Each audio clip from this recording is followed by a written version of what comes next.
Everybody, big episode today. We got to get right to our news and our guests. So I'm going to do my normal introduction in a yada yada yada style. If you want to be in the conversation, please raise your hand. Yada yada yada. No smack in the chat. Yada yada yada. Thank you for being here. Fairway and Green, last chance. If you want to buy holiday gifts and attractive merchandise like this from our friends at Fairway and Green, go to Fairway and Green or go to twoway.tv/fairway. Available to you now. Our guest today, Congressman Khanna, a gentleman from California, originally from Pennsylvania. I'd like to point that out because people don't seem to know that. He's got Pennsylvania roots. Congressman, welcome. Thank you for being here. A Democrat from California. Thank you. Always love being on. Thank you, Mark. All right. Very grateful to you. And then our other guest is Congressman Mike Lawler. And it's amazing that he's not on cable TV right now. We feel blessed that somehow he's between hits. I just finished it. Of course you did. All right. Anyway, grateful to both be here. Normally we banter, we chat around, but we got a lot of topics to get to with our great guests. And this is our last program of the year, last the morning meeting for the year. We'll be back in the first week in January. Thank you for spending the morning with us. Here we go. The president, after last night's big speech this morning, intelligence briefing, 11 o'clock, signs an executive order, 1:30. Either of you guys know, is that about changing the classification for pot? Is that what it is? That's my understanding. All right. It's not a declaration of war against Venezuela, which is what Tucker thinks it is, because Tucker thinks everything is that. Anyway, that's what he's doing at 11. It's closed press. Interesting. Executive order signing also 1:30. I'm sorry, the executive order is 1:30. The intelligence briefing is 11. 4:15, another holiday reception, closed press. I don't know why the Hanukkah one's open, but all the Christmas ones are closed. 6 o'clock, he signs the NDAA pool press. So right during two-way tonight, we'll be covering live the president taking questions probably, and then another closed Christmas event then. Don't know what the vice president's doing. Bobby Kennedy, RFKJ, news conference at 11 to announce actions to protect children from harmful medical interventions. Up on the Hill where the congressmen work, their colleagues, Congresswoman Luna and Tim Burchett, are supposed to meet with Speaker Johnson to talk about what they're going to do about the proposed ban on congressional stock trading. You guys trade stocks? I do not. I do not. Okay. Missing out on a lot of money, apparently, but whatever. All right. Hakeem Jeffries holds a press conference at 10. Senate has some vote on a resolution related to HHS at noon. 2 o'clock, these gentlemen will be voting on legislation aimed at speeding up federal permitting.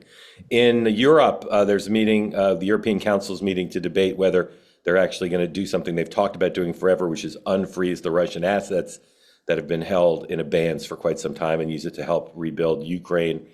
Turning Point USA annual America Fest kicks off in Arizona. A lot of big speakers there. Ben Shapiro, Erica Kirk, Michael Knowles, Tucker Carlson. And the jobless numbers came out earlier today. And they were okay. They were okay. All right, gentlemen, here we go. President spoke last night, about 20 minutes, blamed Joe Biden for a lot of things. Said things are good, they're going to get better. Said American military forces will get some free money. Congressman Lawler, I read somewhere today in Eric Erickson's column, he said people won't be talking about this speech by the weekend. I'm not sure anybody's going to be talking about it by lunchtime, but if there's an impact going forward, because we always try to be forward-looking here, of the speech, what would the impact of that speech be? Well, I think the impact was to frame the coming months ahead. Obviously highlight the things that the president felt were important and accomplishments during the first part of this year. But now as we head into the election year, the midterm, what's the focus going to be? And, I think obviously CPI numbers just came out this morning, inflation down 2.7, below the 3.1 expectation. I think, when you start looking at the fact that the tax bill is going to take effect immediately next year, when people go to file, they're going to see a massive tax cut, and that is going to spur economic activity and growth. I think obviously the issue of housing, healthcare, and energy is critical. We marked up a housing bill this week. Obviously, the issue of healthcare is going to be front and center, coupled, of course, with energy permitting. So these are the main thrust of the economic argument and the message, and I think that's what the president was framing for the months ahead. What letter grade would you give his speech as a political, piece of political content? That was great. He did it. He did a good job. A plus plus, A plus plus plus plus plus. I'll give it an A. Okay. Congressman Khanna, were you similarly impressed? I would just say, for a Republican Party that always lectures about great inflation, from the president to Vance to Lawler, they love great inflation. I mean, what happened to the woke argument that there's too much great inflation? Anyway, look, I think this was the president saying, "I still matter." It reminded me of like when Bill Clinton got shellacked in 1994. He came out and gave a press conference. The president's still here. I still matter. I think the president's having a hard time coming to terms with the fact that he's a lame duck, that people like Susie Wiles are speculating about whether Rubio or Vance are going to succeed him. He knows he's got a knack for things. He knows he hasn't had a great couple months ever since the November election. I'm just glad we're not going to war in Venezuela. But I really think this is him saying, things aren't great. The economy is not great. I got to turn things around. The challenge for him really is he's much better as an outsider. He's a brilliant marketer, but ultimately the rents are what they are. The utility prices are what they are. People's economics are what they are. You just can't spin it. All right. Yesterday in the House, two important developments on health care. First, 106, please. The House passed with Republican votes a Republican leadership designed health care bill. Here's the headline from our friends at CBS News. House passes GOP health care bill without the ACA extension. Because there was no ACA extension, four Republican members of the House joined the Democrats, one of whom, Congressman Lawler, moments after he left us yesterday, joined folks from the Northeast, and now have a discharge petition. And that, in theory, in January, now there'll be a vote on extending the Obamacare subsidies in the House. Senate will probably never pass it, so we'll see. But it's possible that it could spur some action there. How do people feel about Congressman Lawler and his colleagues who signed the discharge petition? Well, some feel pretty good. For instance, the place every Republican wants to get some love, from the CNN morning show. Here it is. They're stabbing the rest of the party in the back. Republican revolt. House GOP centrists go nuclear, choosing the people over their party. All right, so CNN says Congressman Lawler's gone nuclear and he's chosen the people over the party. What could be higher praise? Well, who feels less good about what the congressman did? Paul Gigot and the Wall Street Journal editorial board. Here's what they said, 107. Their lead editorial says what Congressman Lawler did was nonsensical. And it says, those watching you can read it. It's kind of a long quote here. But in any event, they're not happy. They think you're, Congressman, they think you're enabling the Republican or the Democrats and making it harder for the leadership to pass something good. So I'm not going to ask you to defend your vote because you've talked about it at great length. But what happens now? What happens between now and January? What happens in January? Will there be a vote that passes of Obamacare subsidy extension? Yeah. So after I signed the discharge, we had a meeting of the Problem Solvers Caucus with a number of senators and a bipartisan group of senators and had a very frank discussion. And I think the reality is, as I rightly pointed out, I mean, the clean 3-year extension is nothing but a messaging bill by the Democrats. Chuck Schumer put it forward in the Senate. It failed. Hakeem Jeffries refused to let his Democratic members sign on to bipartisan discharge petitions. And so, in the absence of Republican leadership putting the bipartisan compromise on the floor, we had no choice but to force a vote. And so what I think will happen is when we get back in January, you will have a vote on the clean 3-year extension. It'll pass. And I think you'll actually have more Republican votes than people realize. But it'll pass. It'll go to the Senate. The Senate is going to have to send back a bipartisan compromise that includes the reforms that I and every Republican have been talking about: income limits, insurance reforms, PBM reforms, HSA expansion, and elimination of the zero premium plans by having a nominal $5 fee. And I think the president will be able to get some wins in this as well. This is the vehicle to get a bipartisan compromise done. And I think that's what will happen in January. Two follow-ups for you, Congressman, and then I want Congressman Khanna to comment on what you just said. First of all, you said more than people expect, more Republicans would vote for. Are you talking about 20? I think it'll be over 20, yeah. Over 20.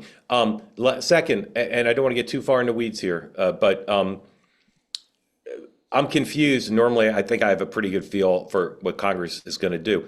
Some people are saying this is going to get caught up in the discussions about avoiding a government shutdown. Some members, including I think some of the senators you met with, are saying we have to keep this separate. The discussion of healthcare should be separate from continuing resolution to keep the government open. Will they stay separate? Should they stay separate? They should stay separate. And I think what you're going to see here is a bipartisan group of senators, inclusive of the Democrats, circumvent Chuck Schumer, because Chuck Schumer will try to use this as hostage. I don't think he and Leader Jeffries actually want this to pass. They want the issue. Right. So I think you will have a bipartisan group of senators that'll cut a deal. You'll get over 60 votes in the Senate. The White House will ultimately embrace it, in my opinion, because they'll get some wins in there. And then you get it back to the House and it passes overwhelmingly. So you think this will be a rare example of a bipartisan, bicameral gang that ping pong something back and forth and passes, which would be unusual. Congressman Khanna, I know you just want a clean extension. I think you do, right? You just would like a 3-year clean extension. Some of the sort of market-oriented proposals that Congressman Lawler is talking about, are those things you could accept, or any of the things on his list? And if you need him to repeat it, I'm sure he will. Are any of those things you're attracted to, that you think there should be reforms in the system? Well, first of all, let me just say that I appreciate Michael Lawler signing the discharge petition. We may disagree, but at least he's not like ChatGPT. You can't predict exactly what he's going to do. 90% of politicians you get on, I can finish their sentences before they started. So I appreciate he has some independence. Thank you. Second, the issue of Hakeem Jeffries should be stated. This was a big win for him. He stood up on having an extension. He got Republicans to bend to us. It's a big win for him with our base, people who said we need effective leadership. It's a contrast, frankly, to some of the leadership in the Senate, and I think it's going to serve him well when he becomes Speaker. The third point is, look, I believe we need Medicare for all. I think that system is broken, but I think we need a clean extension. But I'm open to compromise, and so we can go back and forth on Lawler's specifics. Well, but I'm not going to let let's do it. Go ahead. Yeah. I'm sorry. I'm not going to let the perfect be the enemy of the good. I mean, I'm for if we can get a bipartisan thing that's going to help people, and if it means that we have to have some compromise on the eligibility or some compromise on a premium of $5. I mean, I'm not going to. It may not be exactly what I want, but I'm willing to vote for a legitimate compromise. So let's run through it. And again, Congressman Khanna, your position may be I'd need to see more details. So just be yes, no, maybe. On the provisions. Congressman Lawler, just run through it. It's about half dozen things. Just name them, and then Congressman Khanna, you just say, I'm for that, I'm against that, I'd need to know more. So the bill that I really support is the 2-year extension with income limits at 700% above the poverty line. All right, so that's the first one, right? Yep. So, Congressman, is that something you could support? You're only eligible for the subsidies if up to a certain income limit. Is that something you could support? As a compromise, yes. Look, it would hurt my district where there are high cost of living and higher incomes, but as a compromise, yes. But you don't think. But I really don't want you to say whether you'd accept it. I want to say, is it good policy? No, because a good policy, in my view, is expanding Medicare and not giving these private insurance companies more subsidies. I mean, actually, the Republicans are right about something, which is giving subsidies to private insurance has just led to outrageous costs without coverage. And I believe the real answer is expanding Medicare to bring down healthcare costs. So that's been the biggest problem with Obamacare. In reality, is the money goes to the insurance companies, and I mean, you're seeing 2,000% profits. Since Obamacare took effect, the money should not be going just to subsidize them, and certainly not without reforms that actually bring down the cost of premiums. Yeah. All right. I want to use the time to go through the whole thing, even though I'd like to, just because we got so much to get to. Congressman Khanna, just want to get your view on two things quickly. First, do you agree with the Congressman Lawler, your colleague, that this will be best handled by a bipartisan, bicameral gang outside of leadership, and that the leadership is less interested and less able to get a deal? Or would you prefer the leadership of your party be more in control of it? I don't know on the Senate side, but on the House side, I think Hakeem is going to be front and center in involvement in the conversation, especially because Hakeem, won a lot of praise in our caucus getting this discharge petition through. Right. Okay. Lastly, and this is kind of a philosophical thing, we won't spend a ton of time on it. The four people who signed the discharge petition are all Northeasterners from in seats that you could lose if it's a big Democratic year, and there's a concern that the leadership isn't playing the politics of it right. I could see how that would make people cynical, because Congressman Lawler, you're giving it both a policy analysis and a political analysis. My party's not doing the right thing. Why is it that only members in districts where you could lose your job see that? Why couldn't other members see that? You see what I'm asking? It just seems kind of depressing that your view seems to be driven by your district's politics as opposed to what's sensible, even though you also think it's sensible policy. I think that just speaks to the makeup of Congress. I mean, 30 years ago, you had over 100 seats that were actually competitive. In 2024, 35 seats were decided by 5 points or less.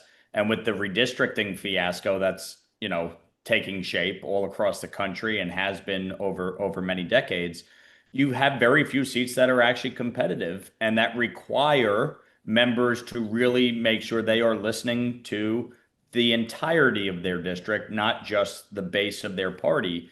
And so, I don't think it's that people don't see it or don't realize it. I think it's everybody has their own district specific politics that they play to. For those of us that are constantly under attack from all sides, right, this is just a reality. You have to govern in a bipartisan way if you want to get anything done. And I would just point out, if you want to pass something in the House, you need 218. You could do it on a party line vote, but the fact is you're not going to have 218 to pass this extension on a party line vote either way. And in the Senate, you need 60, which means you need a bipartisan vote. Right. So to me, let's skip the game and just get the bipartisan vote. That's my point. Well said. Congressman Khanna, let's talk about the Epstein files. They're supposed to be released by tomorrow at midnight. When you all wrote the bill and set the deadline, did you consider that if one of your goals was transparency, conversation about it, that setting the deadline so they could release them right before Christmas was not consistent with the goal of having maximum attention? Did you think that? We started writing it in July. We didn't think it would take till. But in retrospect, you could have made it since everybody assumes they're going to go to the last day. Maybe you could have made it 60 days or 45 days to put it into January. You see what I'm saying? Seems like now if the goal for some people, and there's suspicion that would be true of the administration, is to play down all of this. You've given them the deadline of their dreams, except maybe December 24th. Well, look, in retrospect, had I known when we introduced it in July that we would actually get this passed in after November, that it would take that long, or that would be the date, then yeah, sure, we would probably have this come out in January. But it is what it is. I mean, we didn't want to amend the bill in November. That would be the last thing. We had gotten 218 signatures. Right. Look, here's the thing that should at the very least come out. There are 3 federal judges who have ordered the grand jury and discovery of the Maxwell trials and the Jeffrey Epstein trials to come out. The DOJ, to their credit, cited my law and Massey's law, saying, look, the Epstein Transparency Act requires us to release this. The judges said, you're right, it does. We're going to overrule our previous orders and we're going to require the release. And so it would be mind-boggling to me if the DOJ, having supported this, now doesn't release the information. All right, here's what you told NBC earlier in the week about what you expected these documents to reveal. You can put that back up. First, that the information, quote, will show in certain cases how powerful men said they had control over the local police in New York and had contacts with the FBI and told survivors not to report things because they would not go anywhere. You also said that it's going to shed light on happenings on the island. It says it needs to come out who the other powerful men on Epstein's rape island. There were a lot of sex parties where women were trafficked for pay. I've heard allegations like some of this, but just on the first one, I don't recall ever hearing about or reading about local police in New York being controlled. Is that something that you've heard is in the documents that's documented? Is that something you've heard from talking to the survivors and accusers? Where does that come from? Comes from the survivors, particularly survivors in New York, who said that they were told if they called the police, if they call the FBI, that Epstein knows powerful people and it won't go anywhere. And this survivor said that's one of the reasons that she did not. The other issue here is, look, there were people on this Epstein Island in these parties where many people were over the age of consent. And then there was one person, 16, 17, and there were a lot of people there, rich and powerful people, who may not have engaged in rape of those underage girls, knew though that there was someone underage there and basically didn't say anything. And what message is that sending to that underage girl if you've got powerful people there while this is going on and they don't say anything? Do you have any sense of the scale of what we're going to get tomorrow? Is it going to be hundreds of thousands, millions of documents? No idea, because, the Justice Department has not communicated with me or Massey. That now, in fairness, they don't owe us anything. They just have to comply with the law. They don't have to talk to the authors of the law. But we have no idea. Other than I do think if they just released what the 3 federal judges ordered them to release, we would get a fair amount of transparency. And for those people who are skeptical, who say, look, where are the allegations? Is this just, is this blown up? My answer to them is get the files out. The American people can then decide. And if they think that there's not much smoke there, that'll come out.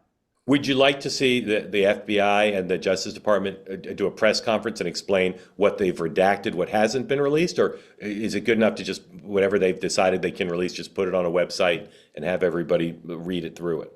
Well, look, the law requires that they put it on a website that is discoverable, and within 15 days that they send Congress a explanation for how they complied with the law and why they chose to redact certain things. I mean, you can redact things for national security. You can redact things if there's ongoing investigation, as long as it's minimal. It was thought through. It was not just saying, okay, every single thing has to come out. And they have to, by law, offer an explanation. Whether they do it in a written form, whether they don't, my sense is just this. Look, when Susan Wiles is saying this was a major colossal mess up, like a Bam Bondi whiff, you would think that they would just say, let's get past this. Let's have this disclosure. Susan Wiles basically helped the president become the president. She's singling out one cabinet member in the whole administration as incompetent. You think she would get the message? Congressman Lawler, are you interested in this release? And if so, what about it interests you? Look, ultimately, I voted for the bill. As I've said repeatedly, anybody that was involved in the sexual exploitation of children or women or in furtherance of Jeffrey Epstein's crimes should be prosecuted. And that's been my position from the very start. Ultimately, obviously, the law was passed. It was signed by the president. The Department of Justice needs to comply with the law and release all the documents by tomorrow, and they should do so. Okay, let's do the last few. We'll do them real quick, then we'll get to your questions. If you're here on the platform, want to ask a question, the congressman, please raise your hand. Russia, Ukraine, at the same time that Putin is talking very tough, we expect his annual press conference tomorrow. There's reportedly going to be meetings between the Russians and the Americans in Florida over the weekend. Congressman Khanna, are you bullish or bearish on a deal? An overall deal? I'm bearish. I mean, look, I'm for ultimately having a deal, but not on 2 conditions, which were in that 28-point peace plan. One, I don't think that Ukraine should be giving up territory that Russia doesn't even have. And 2, as a guy who's also not the most hawkish, I don't think you should have an artificial constraint on Ukraine's number of troops. But I'm all for the president pursuing negotiation. It just has to be a just peace. Congressman Lawler, bullish or bearish on the prospects of a deal at this point? Cautiously bearish. Look, I think a deal has to get done. To Rose's point, I don't think there should be a limit on Ukraine troops. I don't think Russia should have any veto power of any kind over NATO, in terms of who can be a member of NATO. And certainly from a territorial standpoint, we definitely should not be giving any territory that they don't currently have control over. Ultimately, the security guarantees are critical. I think a lot of progress has been made since the initial plan kind of leaked out. I've been on phone calls and in meetings. I think we've made some progress here. But ultimately, to me, Vladimir Putin is the one that is responsible for this and needs to be held to account. We want to protect Ukraine's structural sovereignty, but we also have to recognize where we are as we approach the 4th year of this war. There were a lot of mistakes early on. There should have been secondary sanctions enacted. The Europeans should have stopped purchasing Russian gas. The Ukrainians should have been allowed to proactively use weapons in Russian territory. Those decisions were disastrous in terms of Ukraine's ability to prosecute this war effectively. And we have to bring this to an end. This continuing is not going to end well for Ukraine. All right, two more topics. Are you guys following the investigation into the murders at Brown University? You guys following that at all? This is a disaster. Yeah. So last night or yesterday, one of the many incompetent investigators, the police chief, seems to say they have not yet even spoken to the students in the room who were there. Here's his remarks from yesterday. Colonel, can you now explain to us 5 days later how many students were in that classroom? Sadly, 2 lost their lives, 9 others injured. Encouraged about the update today. But can you now say how many kids were in that classroom? And did the gunman come in from the back so these people never knew it was coming? Or did he come in front with full view of everybody? And that's all part of the interviews, and actually we're cooperating with Brown to get the roster. That was a study hall, so we don't have the number. We're still getting information as far as who was there. I know Brown sent out an email to the students to notify us if they were present, and we're still getting that, so I can't give you an exact account now. Congressman Lawler, is this whole thing incompetence? I could run through all the things that are arousing suspicion, and I'm more suspicious today about this whole thing than I was even a few days ago when I caused a bit of a stir by raising some of the questions. Is this incompetence, or do you suspect there could be something more here? I mean, this just, to me, seems like gross incompetence. And, frankly, either the state authorities or federal authorities need to intervene immediately. I mean, this is laughable. You have multiple deaths, injuries, a mass shooting on a university. I think there's a lot of questions that Brown University needs to start answering as to cameras, as to, campus security. I mean, this is one blunder after the next. And the longer this drags on, the harder it's going to be to actually get to the bottom of this. So to me, this is insane that somebody can conduct a mass shooting on a campus and get away basically undetected. Yeah. And you have bumbling and stumbling by the authorities. I mean, this is very bad. Congressman Khanna, who regularly tangles with the vice president on Twitter, on X, shares with the vice president a love for accurate conspiracy theories. So, do you have a conspiracy theory about this one that you're attracted to, or do you agree with Congressman Lawler, just rank incompetence? Look, I'm a huge supporter of universities, but I've got to tell you, this is not a shining moment for Brown University. When I saw the Brown University president, like 6 hours after the horrific incident, saying, yeah, I don't know what the classroom was. I don't know what happened. I don't know what it was for. I mean, how do you do that when you've just had an enormously awful tragedy and mass shooting on your campus? And so I think this feeds into this idea that these universities are disconnected for ordinary life. Like, you would never have a mayor or a governor of any state when there's a mass shooting 6 hours later say this. And so someone at Brown needs to wake up and say, this has to be a priority. Yeah. Again, if you're looking to latch on a conspiracy theory, the 3 things that are in my inbox and in my head right now, it is very rare for not an assassination, but just a mass shooting. It's very rare for the person to get away, not kill themselves, and get away seemingly with a plan. Some types of people get away, but they're caught pretty quickly after. Number 2 is still a ton of questions about what that meeting was. Who was there? Was that a special class? What was that? And what happened in the room? And then lastly, this murder of this MIT professor. The authorities are saying it's unconnected.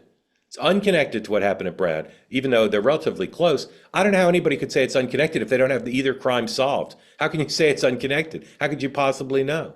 So again, I remain pretty suspicious about it.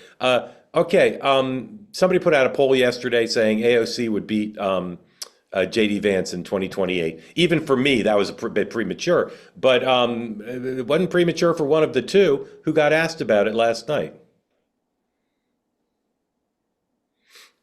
Reaction to, or do you think that you could beat JD Vance in a head-to-head race for president, as polling suggests, in 2028? Listen, these polls, like 3 years out, are, they are what they are. But let the record show, I would stomp him. Thank you, Congresswoman. All right, put aside your partisan allegiances. You had to bet that the family mortgage, the Khanna or Lawler family mortgages, you both got kids, so no small thing to bet the mortgage. Who would you bet it on? AOC versus the vice president for 2028, Congressman Khanna. Well, she certainly has a lot of charisma, and anyone looking at that clip would know that she's got game. I just would bet right now on a Democrat, whoever it is, because people are upset about the economy. They're upset about the incumbency, and I think MAGA is kind of unraveling. But I would not underestimate AOC, whatever she does. All right, Congressman, who would you bet on? The vice president. I know both of them. Alexandria has certainly a lot of personality. But I think if there was a debate on the substance of issues, that would not go well for her. Yeah. Okay. I forgot to Polymarket one thing when we were talking about healthcare. I found this pretty interesting. This is our friends from Polymarket, our partners, and they were looking at the question of will there be a subsidy extension, ACA subsidy extensions pass, and who will win the majority of control of Congress in November. So it's interesting. 78% odds that the subsidies aren't extended and the Democrats take the majority. So over 3/4 think that's the outcome. A fifth say not extend the subsidies, but the Republicans maintain control. And only 1% chance that the subsidies are extended and the Republicans maintain control. And nobody thinks, no odds, 0 odds on extending subsidies and the Democrats take control. It's surprising to me. All right, time for your questions. Again, raise your hand if you're here on the platform, want to get in on the conversation. We'd love to have you. Questions for the congressman, and as always, peace, love, and understanding, presumption of grace to all. I don't even need to remind you. That's how confident I am that this group will adhere to the normal strictures. Jamie, welcome in. Unmute. Tell folks again where you are and what's on your mind for Congressman Lawler, Congressman Khanna. Good morning. Thank you so much for the chance to speak, Mark. Representatives, I am a Democrat, a lesbian, and the clinical whistleblower from inside the Pediatric Gender Medicine Institute.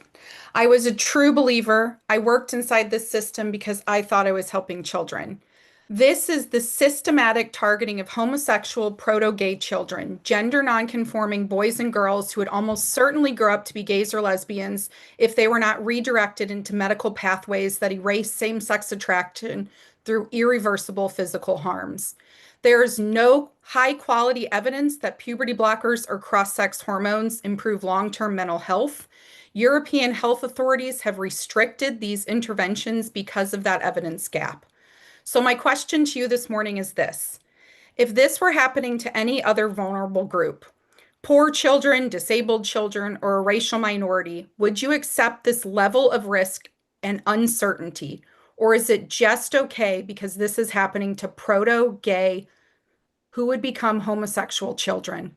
Jamie, and what, if any, evidence would convince you to stop supporting this? Congressman Khanna, do you need more information to answer the question? Well, look, Jamie, I appreciate your point of view. My view on this, having known parents of trans kids, is these are very, very difficult, painful decisions for a family with their doctor. And as someone who believes in freedom, I believe this should be a decision between the family and their doctor, not for politicians. Congressman Lawler. Look, I think this is obviously a very complicated issue, and I think both sides of the argument dismiss the complexity of it. From my vantage point, when it comes to children, there should not be surgery. There should not be chemical castration, medical intervention. I think from the standpoint of mental health support, we need to make sure that there is access. These children are clearly going through a difficult situation. So, my viewpoint is that if you're under the age of 18, you should not be permitted to have a medical intervention. If you're over the age of 18 and you make that choice, ultimately that's your decision. I don't think federal dollars should be used for that. And I do think people that are obviously going through this situation need access to mental health services because it is a very difficult time. And I do empathize with the parents of these children because that's got to be a very difficult situation to contend with. The reason I voted no yesterday on Marjorie Taylor Greene's bill was, number one, it's completely unconstitutional. Number two, to say we're going to criminalize parents and doctors, I think is a step too far and opens up a whole host of other issues moving forward on other healthcare decisions that I'm just not going down that road. Yeah, Jamie, thank you. I appreciate the answers from both of you. Very thoughtful. Colleen, welcome in. Tell folks who don't know where you are what's on your mind for the congressman. Hi, Mark. Thanks for having me. Hi, guys. I'm in Long Island, New York, and it's great to hear you two. I mean, you inspire me that we have hope for this country, that you can work together. So I hope you continue to do that. But I was interested last night because Trump said, I'm very passionate about healthcare. I lived in Europe for many years, and the idea that many Americans think healthcare is so bad there, we don't want socialized medicine. I don't know a single European or Canadian who would switch to our healthcare system. But what Trump said last night was very interesting because he said he's one of the few people that will go up against the special interests, the pharmaceuticals, the healthcare industry, and fight them. So we have a historical chance right now. If he's willing to do that, and he has done it with the pharmaceutical companies, because here in our country, we spend more per person on healthcare. I think it's like 14,000 compared to 6 in, say, France. Colleen, I apologize, just because we're short of time, I want to get more folks in. What's your question for the congressman? The question is, do you think that somehow we can use this and use Trump's passion for this? Because he was obviously passionate about it last night, saying he wants the money to go to the people, not the health insurance companies. And that's the cusp of our problem. Yeah. Congressman Khanna, where's the opportunity for maybe a populist against pharmaceuticals, maybe hospitals, maybe other powerful special interests that distort the healthcare system? Well, Colin, I give Donald Trump credit for his executive order taking on Big Pharma. I literally introduced it as law because Big Pharma is going to challenge his executive order. It's not going to go anywhere. But what he's basically saying is if you're charging Americans more than you're charging people in other Western democracies, then we are going to take away your patents or we're going to take action against you. Stop ripping off the American people. I introduced it. It's got bipartisan co-sponsors, people like Marjorie Taylor Greene and others, and let's vote on it. I mean, I'd give the president credit. I think on taking on Big Pharma, he's been right.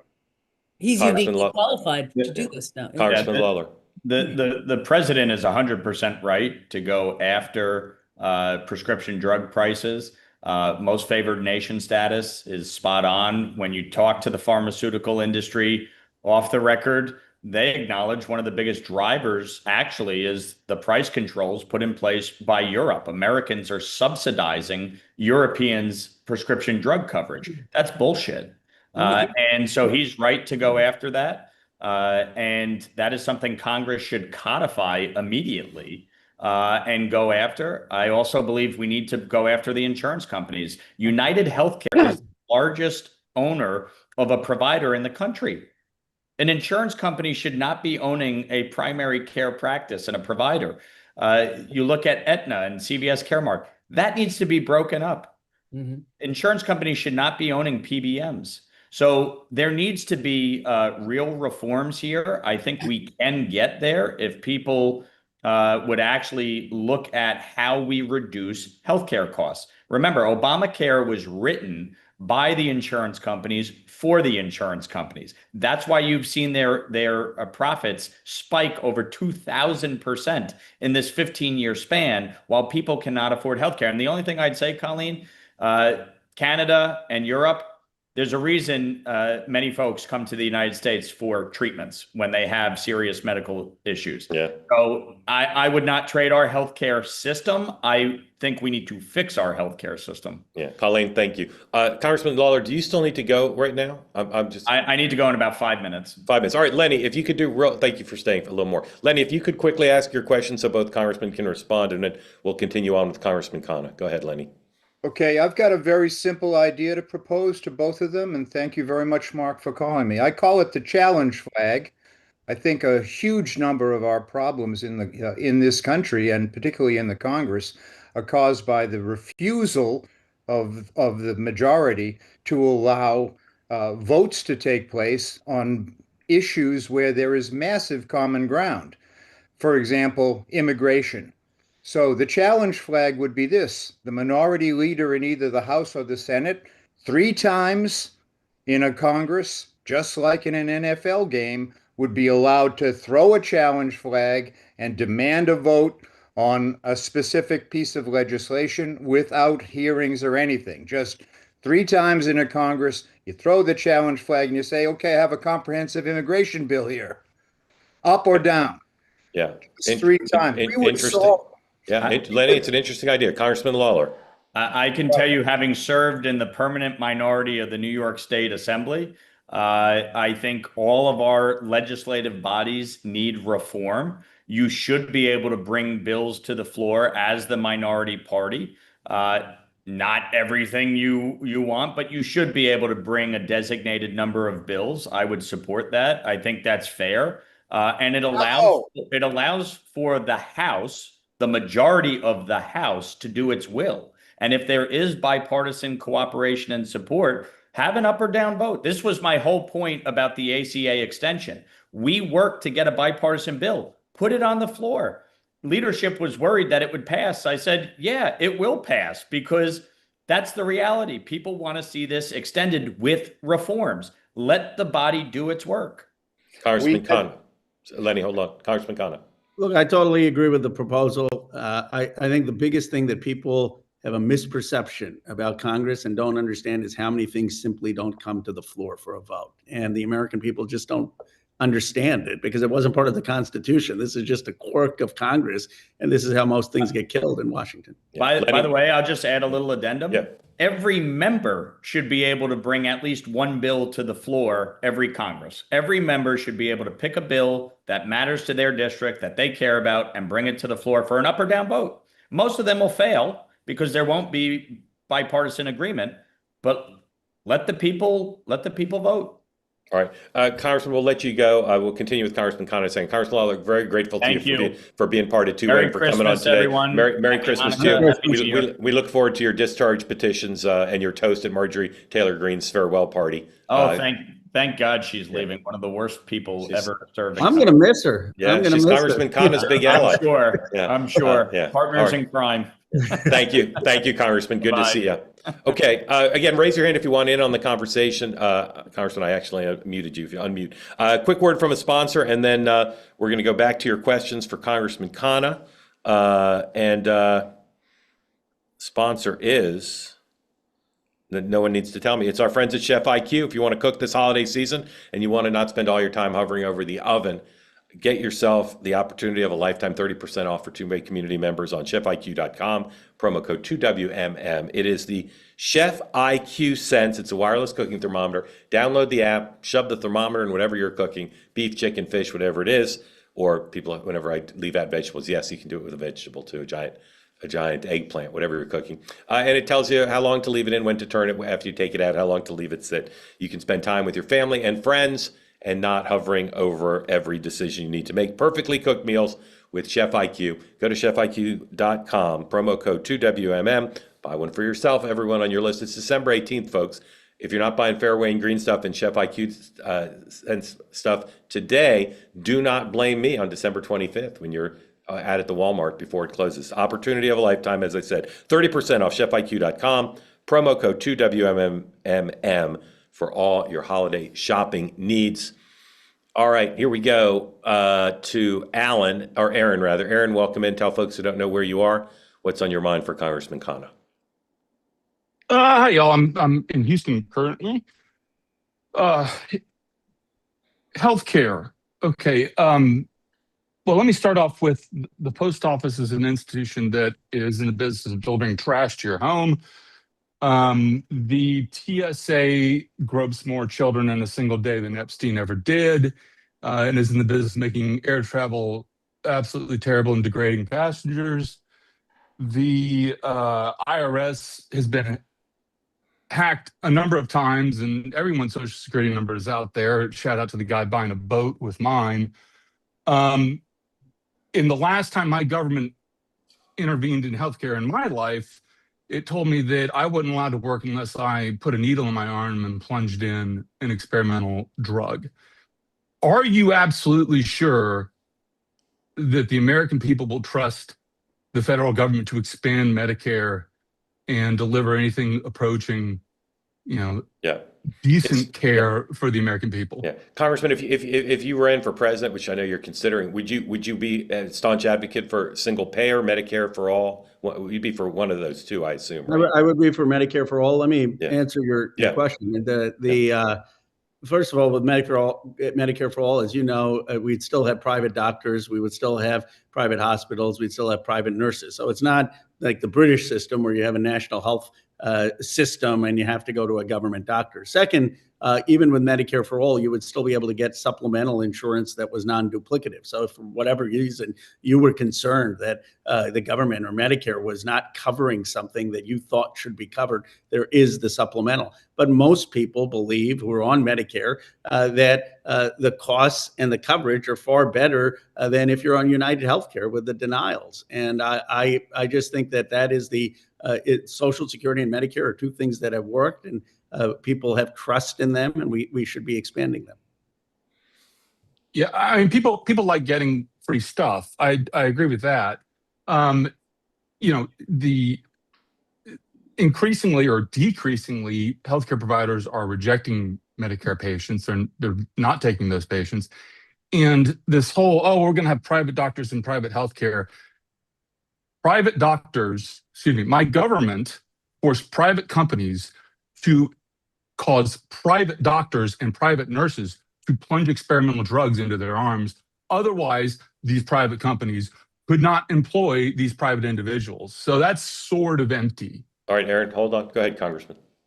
I would separate. Look, I supported the idea of COVID vaccines, but that's separate in my view from the conversation on Medicare for all. I would just say that the vast majority of people think the costs are too high, that they're getting denied coverage. And then when you have an AI revolution, and a lot of people may not have the same job like my dad did for 30 years, having healthcare tied to what job you have is very, very risky. And I just think people should have healthcare in this country. Here's what bothers me the most. You've got $18 trillion in my district, literally 1/3 of the US stock market. We're making more wealth than has ever been produced in the history of the world. And you're telling me Americans can't have the right to healthcare and can't have education? Give me a break. Well, of course we can. And you know who's going to pay for it? The tech billionaires in my district are going to pay for it. And they're going to be happy paying for it because I'm going to tell them I'll call it an anti-revolution tax. And, when I go to rural America, when I go to urban America, and I say we're making more money than ever, but the working class has gotten shafted, and we're going to make sure the working class have healthcare, education, and good jobs, that's a message I think 70-80% of Americans can be for. Aaron, thank you. I know you'd like to keep going back and forth, but I want to bring in other folks. Congressman, this is Dr. John. He's a doctor, treats children in Nashville, a great member of our community. And I bet he's got a question that has nothing to do with medicine, but maybe I'll be wrong. Dr. John, welcome. And question. No, not today. Not today, okay. Mark. I heard that. I heard the healthcare question. Yeah. I pulled over, so I'm safe. Don't worry. Okay. I'm not driving. I wanted to give the Congressman an opportunity to explain what he means, what you mean, Congressman, when you say Medicare for all. And I'm, like I said, I'm a physician. I have a lot of thoughts that I won't go through today on the healthcare system and its brokenness. I do not believe that healthcare consumers are rational actors in a system. When your child has cancer, you're not a... All right, John, we're having trouble hearing you, unfortunately, so I'm going to mute you. But go ahead, Congressman, explain what Medicare for all means to you. What would the program look like? What would it cost? How would it be implemented? Well, it would mean that every person was enrolled in Medicare from the day they were born. Healthcare is a human right. It's Bernie Sanders' plan. Now, honestly, that would mean that people would have to pay something. This idea that only the billionaires are going to finance it, the math doesn't add up. But the reality is the current family pays about $11,000 when you look at the premiums and the deductibles, and you would be paying far less into a Medicare system that then would cover you and your family, and you would have no premiums, you'd have no denials of healthcare, and people would have healthcare. And most people like Medicare, especially if it's expanded to cover dental, vision, hearing, and long-term care. And the details, Sanders has basically the plan laid out. One point I will make is if you wanted to get to Medicare to 50, that cost is not nearly as high. It's about $50 billion a year. And that's 1/20th of our defense budget, and would cover a lot of people, because healthcare, obviously, is someone about to turn 50, it becomes a bigger deal after 50. And that's one step that we could take right away. What would be the risks of your plan? What would be the things you'd be concerned about, maybe would have unintended consequences or a downside? It's a large part of the economy. I mean, it's 18% of the economy. And I think that some of that's a deadweight loss, but we need to figure out, okay, if you're working at these insurance companies, where are you going to have jobs? We need to make sure we have more doctors and nurses, because obviously if you have more people coming into the system, we need to make sure that the coverage, that people are going to be there. And we need to make sure that there are supplemental programs so that people feel like they have a choice. Thank you, Congressman. Walt, welcome in. Unmute if you would. Tell folks who don't know where you are what's on your mind for Congressman Khanna. I am in Grass Valley, California, and incidental question, Mark. I love your vest. I want to know how I can get one. Go to two-way.tv/fairway. You can buy all sorts of great merch from our folks at Fairway. Kind of what I see as a principal problem with medical care in this country is it's way, way, way too expensive. And there's a feedback loop between our federal government that has created monopolies in medical insurance, monopolies in medical services, monopolies in pharmaceutical availability. And we have gigantic contributions from the medical industry back to politicians in Congress and in the Senate. And that perpetuates the system that we have today that's creating such a problem. How do you break that feedback loop? Well, one of the things that Medicare for All would do would be able to negotiate with the big pharma. Obviously, you wouldn't have big private insurance companies. You wouldn't have the vertical integration where these private insurance companies are buying up the providers and are consolidating with the pharmacies. Members of Congress, I was talking, I wouldn't say who, a member of Congress who was thinking of getting a medical procedure and cannot, because now that person is not covered for that procedure. I mean, this is most people think members of Congress have all this fancy healthcare. We don't. We're on, United Healthcare, or the same kind of plans. And the fact is that the fact that you're having denials for members of Congress and others just shows how broken the system is. Well, go ahead. Yeah, but how do you break the feedback loop of the contributions, political contributions, to all of the congressmen and senators that I see on committees being in charge of the decisions made on medical care provided in this country? Everything is heavily influenced by politicians who are more or less on the take from the industry that they say they're trying to regulate. And we have had nothing but problems ever since. Well, I couldn't agree with you more. I mean, I don't take a dime a PAC or lobbyist money. I'm one of 10 members of Congress. I think we need to ban PAC money. We need to ban lobbyist money. We need to ban super PACs. Summer Lee and I have a bill to say, why is it that you can only give $3,500 to a member of Congress, but you can turn around and write $1 million to a super PAC? That should be illegal. We need to get this big money out of politics. It's one of the things that keeps us from having sensible reforms. Yeah. Well, thank you. Congressman, do you take money from just small dollars, but do you take money from people who have business before the committees you serve on? I'm sure I have individual contribution. I mean, I take individual contributions, and I'm sure someone, may work at a defense company. We don't look at that, but we take no money from corporations. We take no money from PACs, no money from lobbyists. But would you do something like this? Pretty common. If you were on the defense a committee that dealt with defense spending, would you go to a reception where 35 employees all wrote $33,000 checks? In that case, I haven't, just largely because I vote against the defense budget. I don't know if the employees. I just mean in general. I don't even need to make it about you. But is that something that you would try to figure out how to stop? Because that's obviously very common, right? You're on a committee that regulates AT&T, and the lobbyist for AT&T in Washington has a reception, and a bunch of AT&T people write checks. Is that something you don't do? Is that something you're against and would like to try to regulate? I do. I mean, I think it's a fair point. I mean, I've focused on super PACs and PACs and lobbyists, but you're right. One of the challenges is this bundling. Yeah. And you probably could have restrictions about, maybe it's on committees, that if you're on a committee, there should be a prohibition on bundling from companies that are within the jurisdiction of that committee. It's a thoughtful point. Maybe give me an idea for a legislative idea, but it is a fair point. Do you think the current Supreme Court would uphold any of the bills you just described?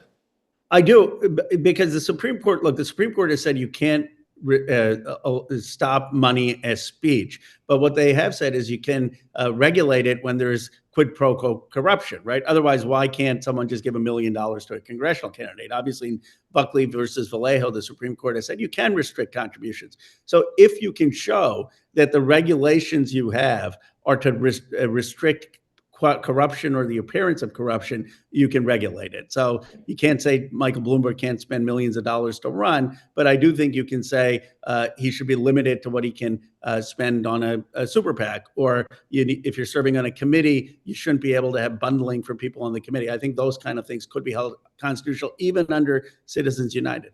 Yeah. I've said before, of all the people who might run for president in 2028 after your governor, Gavin Newsom, you've had the best year in terms of where you started and where you are now. Yesterday on Two Way Tonight, we had a conversation about 2028, and the consensus was that you're more likely to be the party's nominee than Rahm Emanuel, who is the darling of so many people in the establishment, and who, of course, has been on the national stage far longer than you have. Where do you stand now after a year at sort of dabbling in thinking about running? Are you more inclined to do it than ever before, or have you had experiences that make you feel less likely to do it? Well, Rahm was a strong ambassador for us in Japan. He did good work. But apparently less likely to be the nominee than you. Look, I believe I have the right economic vision for this country, especially in a time of AI and technology. I represent a district which has literally 1/3 of the entire United States wealth in the 50-mile radius of my district. And I have ideas of how we can make sure that wealth doesn't just stay in Silicon Valley, that families and towns across this country can have good paying jobs, can understand the AI revolution, that we aren't having workers eliminated, that we can have economic prosperity across this country. I call it a new economic patriotism. And I certainly am going to be out there in 2026 making the case for that economic philosophy. Whether it is me or someone else who ultimately runs there, I am more and more convinced that the economic roadmap I'm laying out is the right roadmap for this country. Are you more or less inclined to run than you were December 18th of last year? Well, December 18th, I was probably 1,000 miles back from the starting line, and now I'm probably 500 miles back from the starting line. So, okay. So closer in that sense. Do you? Well, let me ask it this way: are you going to stay up Friday night and wait for the release? If it comes out at midnight, will you be up at midnight reading these Epstein documents, or will you spend your weekend reading them, or are you just going to leave that to others? No, I'm emotionally invested in this now. I mean, especially having met some of the survivors. So obviously, I'm going to see whether the release happens. And I will say this, and because a lot of the media this week has been interviewing me, and I've said I give the benefit of the doubt until the midnight on Friday that the DOJ is going to release something substantial. I mean, they have, to their credit, cited our law to these judges and said that we need you to order the release. And if you were giving them the benefit of the doubt, they would say, look, these judges had ordered us not to release this. Now you have a law. The judges are reversing themselves and saying they should be released. So let's give them till tomorrow midnight. Let's say on Saturday you get a call from a prominent Democrat whose name has never surfaced in connection with Epstein before. And the documents don't accuse him of committing any crime. And he calls you and he says, Congressman, because of your legislation, my life is ruined. My phone's ringing off the hook. My family's asking me what happened. All I did was, go to a dinner party, whatever. But now my name is associated with Jeffrey Epstein. I had no trial. I had no ability to face any accusers. There was no due process. And now forevermore, I'm linked to Jeffrey Epstein. How dare you? What would you say to that person? I would say, look, I understand that your concerns and my belief, and if you want me to help make it clear that what you did was just take money from him, that you weren't involved, you didn't know about his underage girls and the abuse, that you weren't participating in these things, and you feel like you're being unfairly targeted. I'm a fair person, and I don't want people to be unfairly targeted. And I've also said in the past that in life, Mark, you've watched politics long enough, there's nothing that is clean. Life is always about trade-offs in politics, and there is a cost. And it weighed heavily on me. There's a reason the Justice Department doesn't just release these files when someone isn't charged. It's to make sure that we don't just have a trial by public opinion.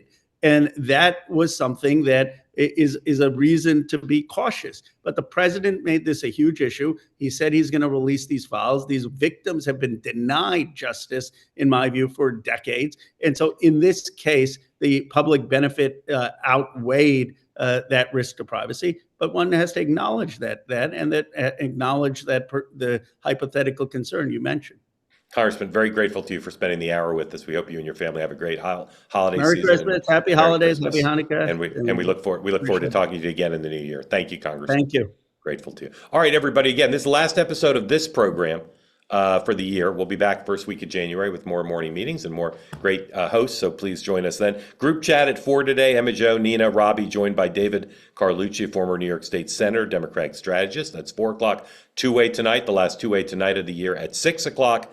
And then at 7 o'clock on YouTube, the Moynihan Report, Michael, with Brendan Sims. And again, so grateful to the two guests today, all the guest hosts we've had in December, and we'll be back with this program in January. Thank you all for being part of Two-Way. I will see you at 6 p.m. tonight. And a new episode of Next Up will also be available to you by then. We'll tell you about that later today.